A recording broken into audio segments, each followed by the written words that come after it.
హైదరాబాద్ లోనే the best gastroenterology hospital Ananya hospital Kukatpally. Appointment కై call చేయండి. నమస్తే సుమన్ టీవీ. మనం ప్రస్తుతం పిఠాపురం నియోజకవర్గం చేబ్రోలు జనసేన పార్టీ కార్యాలయం దగ్గర ఉన్నాము. పవన్ కళ్యాణ్ గారి ఆదేశానుసారం ఆయన మాటకు శిరసా వహించి జనసేన పిఠాపురం ఇన్ఛార్జ్ అయినటువంటి మర్రెడ్డి శ్రీనివాస్ గారు పిఠాపురం అభివృద్ధిలో తన వంతు ఉడతా భక్తిగా పవన్ కళ్యాణ్ గారికి ఆదేశానుసారం ఎంతో ప్రయత్నం చేస్తున్నారు. ఎక్కడ సమస్య ఉందన్నా సరే వెంటనే నిత్యం ఇటు కార్యకర్తలకు అటు పిఠాపురం నియోజకవర్గ ప్రజలకు 24 గంటలు అందుబాటులో ఉంటూ ఇక పిఠాపురం నియోజకవర్గ అభివృద్ధిని పరిగెట్టిస్తున్నారని చెప్పవచ్చు. ఎందుకంటే అక్కడ మనం చూసాము, ఇందాక జల్లూరు సామలకోట రోడ్లో ఆయన దగ్గరుండి పర్యవేక్షణ చేస్తున్నారు. అదేవిధంగా ఇక్కడ జగనన్న కాలనీ, ఎందుకంటే గత 2 ఏళ్లలో జగనన్న కాలనీ అసలు కష్టాలు మన సుమన్ టీవీలో కూడా టెలికాస్ట్ చేయడం జరిగింది. వరద సమయాల్లో జనసేన కార్యకర్తలు, జన సైనికులు, అదేవిధంగా పిఠాపురం ఇన్ఛార్జ్ అయినటువంటి మర్రెడ్డి శ్రీనివాస్ గారు, మన డిప్యూటీ సీఎం పవన్ కళ్యాణ్ గారు అయితే చెప్పులు లేకుండా బురదలో నడిచి ఆ జగనన్న కాలనీ అసలు కష్టాలు కూడా తెలుసుకుని మాటిచ్చారు. బ్రిడ్జి నిర్మాణానికి చేపడతానని చెప్పి కార్యక్రమం మొదలైంది. బ్రిడ్జి నిర్మాణం చేపట్టారు. అటు జల్లూరు సామలకోట రోడ్డు కార్యక్రమం బ్రిడ్జి రోడ్డు కూడా నడుస్తుంది. అదేవిధంగా ఎన్నో మరెన్నో పిఠాపురం నియోజకవర్గ అభివృద్ధికి పనులు చేపడుతున్నారు. ఆదర్శ నియోజకవర్గంగా తీర్చిదిద్దుతారని చెప్పి ఇచ్చిన మాటకి అయితే మనం మర్రెడ్డి శ్రీనివాస్ గారిని అడిగి తెలుసుకుందాం.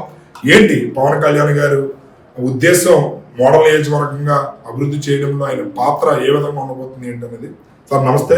ఏంటి సార్ పిఠాపురం నియోజకవర్గ రూపురేఖలు ఏ విధంగా ఉండబోతున్నాయి అనుకోవచ్చు? తప్పకుండా అండి. మన పిఠాపురం వాసులు ఇంత ఘన విజయాన్ని చేకూర్చి రాష్ట్రంలోనే కాదు ఇవాళ దేశంలో ఎన్డీఏ ప్రభుత్వం ఏర్పాటు కావడానికి ముఖ్య కారకుడుగా మన శాసనసభ్యులు ఉప ముఖ్యమంత్రి పవన్ కళ్యాణ్ గారు ఈ రోజున ఆవిష్కృతం జరిగింది. ఇంతటి విజయాన్ని ఇచ్చిన పిఠాపురం ప్రజల యొక్క రుణం తీర్చుకోవాలనే ఉద్దేశంతో పవన్ కళ్యాణ్ గారు అనేక వాగ్దానాలు మేము ఎలక్షన్ టైంలో చెప్పుకున్నాం. ఆ ఒక్కొక్కటిగా నెరవేర్చే టైం వచ్చింది. ముఖ్యంగా ఈవేళ చూసినటువంటి జల్లూరు రోడ్డు గత ప్రభుత్వం 2022 నుంచి కూడా బిల్లులు చెల్లించక ఆగిపోయిన రోడ్డుని సార్ దృష్టికి తీసుకెళ్ళడం జరిగింది. ఆగిపోయిన బకాయిల్ని సిఆర్ఎఫ్ పనికిన శాంక్షన్ అయిన రోడ్ అది. ఆ బకాయిని రిలీజ్ చేసి కాంట్రాక్టర్లకు మనోధైర్యం కలిగించి ఈవేళ వర్క్ రీస్టార్ట్ చేయడం జరిగింది. అదేవిధంగా ఈవేళ సార్ నేతృత్వంలోటువంటి ఈ రూరల్ డెవలప్మెంట్ కింద భారతదేశంలో ఎప్పుడు కనీ విని జరగని రీతిలో 4500 కోట్లతోటి ఈవేళ ఆర్డబ్ల్యూఎస్ మన ఎన్ఆర్జీఎస్ రోడ్లు ప్రారంభించడం జరిగింది. అందులో భాగంగా పిఠాపురంలో 20 కోట్లతోటి గ్రామీణ ప్రాంతాల్లో రోడ్లు ప్రారంభించాం. రమారమి 50% పైన రోడ్లు పూర్తయిపోయి మార్చిలోగా మిగతా 50% కూడా పూర్తి చేస్తామని చెప్తున్నాం. అదేవిధంగా ఈ నియోజకవర్గంలో గుంతలతో కూడుకున్నటువంటి ఆర్ఎండ్బి రోడ్ల నిమిత్తం రమారమి 9 కోట్లు రిలీజ్ చేయడం జరిగింది. అందులో కూడా 50% వర్క్స్ కంప్లీట్ అయిపోయి మిగతావన్నీ కూడా దగ్గర పడ్డాయి. ఇది కాకుండా జిల్లా పరిషత్ ఆధ్వర్యంలో ఉన్నటువంటి మన బీటీ రోడ్ 11 కోట్లు శాంక్షన్ చేయడం జరిగింది. అందులో కూడా 50% వర్క్ స్టార్ట్ చేసేసాం. మిగతా కూడా మార్చి నెలాఖరికి పూర్తి చేస్తాం. అదే కాకుండా 100 పడకల ఆసుపత్రి గురించి సార్ హామీ ఇవ్వడం జరిగింది. అదేవిధంగా 34 కోట్లతోటి జీవో రిలీజ్ చేయడం జరిగింది.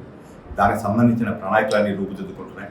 ఒక్కసారి అవన్నీ డిజైన్స్ అన్ని ఫైనల్ అయిన తర్వాత సార్ నేతృత్వంలో డిఫరెంట్గా శంకుస్థాపన చేసి ఆ కార్యక్రమాలు కూడా జరుగుతాయి. అదే కాకుండా పిఠాపురాన్ని సర్వతోముఖంగా అన్ని రంగాల్లోనూ కనీవినీ రీతిలో అభివృద్ధి చేయడం ఉద్దేశంతో పాడా అనే సంస్థని పెట్టడం జరిగింది. ఇటీవలే దానికి సంబంధించిన స్టాఫ్ అంతా కూడా కలెక్టర్గా రిక్రూట్ చేయడం జరిగింది. అది ఒక్కసారి త్వరలోనే కార్యరూపం దాల్చబోతుంది. అన్ని శాఖల యొక్క సమన్వయంతో పిఠాపురాన్ని దేశంలోనే ఆదర్శవంతంగా ఉండే విధంగా కూడా తీర్చిదిద్దడానికి ప్రణాళికలు ఉన్నాయి. దీంతో పాటు అంటే ఒక పిఠాపురాన్ని డెవలప్ చేస్తాను కాదు, నిజంగా మేము 20 కోట్లతో చేసాం. అనేక నియోజకవర్గాల్లో ఈవేళ ఈస్ట్ గోదావరిలో ఉన్నట్టు అనేక నియోజకవర్గాల్లో కూడా 20 కోట్లతోటి కూడా రోడ్లు స్టార్ట్ చేయడం జరిగింది. నాకు తెలిసి భారతదేశ చరిత్రలో ఇన్ని రోడ్లు మొత్తం ఆంధ్రప్రదేశ్ అంతా జరగడం మొట్టమొదటి.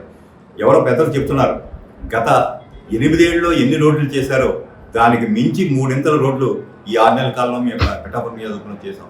అదేవిధంగా ఒకటే చెప్తున్నాం, మమ్మల్ని ఇంత అధికారాన్ని ఇచ్చి ఇంత హోదాన్ని ఇచ్చి మమ్మల్ని నెగ్గించినటువంటి పిఠాపురం వాసుల యొక్క గౌరవాన్ని ఎక్కడా తగ్గకుండా వారి ఆంక్షలకు అనుగుణంగా మేము పనిచేస్తామని, ఇచ్చిన ప్రతి హామీని కూడా అమలు చేస్తామని శాసనసభ్యులు వారి ఉప ముఖ్యమంత్రి అయినటువంటి పవన్ కళ్యాణ్ గారి నేతృత్వంలో ఈ కార్యక్రమాలు జరుగుతున్నాయి.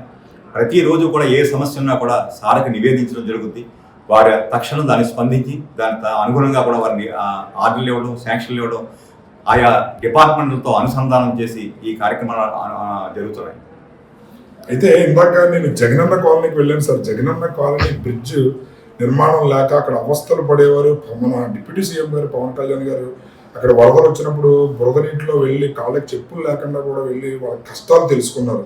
ఇప్పుడు వాళ్ళని అడుగుతుంటే మేము ఆయనకి రుణపడి ఉంటాము, ఆయన మా ఎమ్మెల్యేగా ఉండడం మా జన్మ ధన్యమైంది, మా అదృష్టం అని చెప్పి చాలా సంతోషంగా చెప్తున్నారు. మీకు ఎలా అనిపిస్తుంది సార్?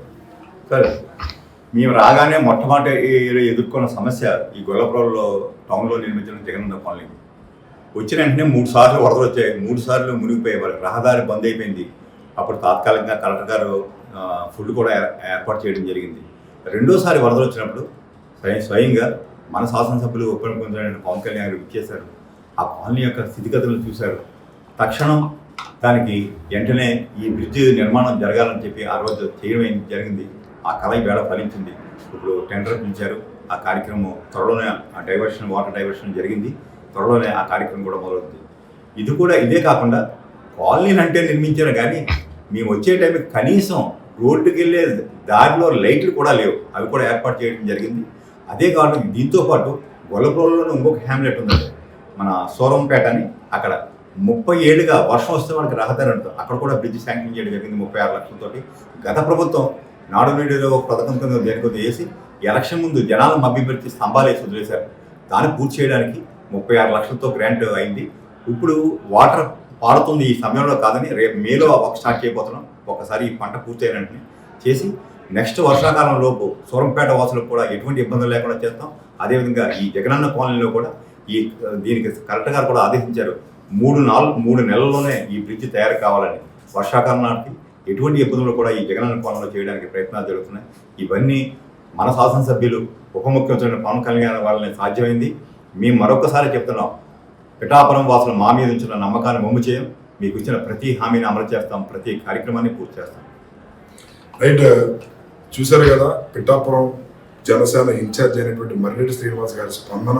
పిఠాపురం ప్రజల ఆకాంక్షను నెరవేర్చే విధంగా మా నాయకుడు ఆలోచనలు తగ్గట్టు మేము పని చేసుకుంటూ వెళ్తాము. దానిలో భాగంగానే పిఠాపురం నియోజకవర్గంలో గత 8 ఏళ్లలో లేని అభివృద్ధి ఈ 6 నెలల్లోనే మేము చేసి చూపించాము. రోడ్ల నిమిత్తం 20 కోట్ల రూపాయలు మేము ఖర్చు పెడుతున్నాము. ఇప్పటికే 50% పనులు పూర్తయ్యాయి.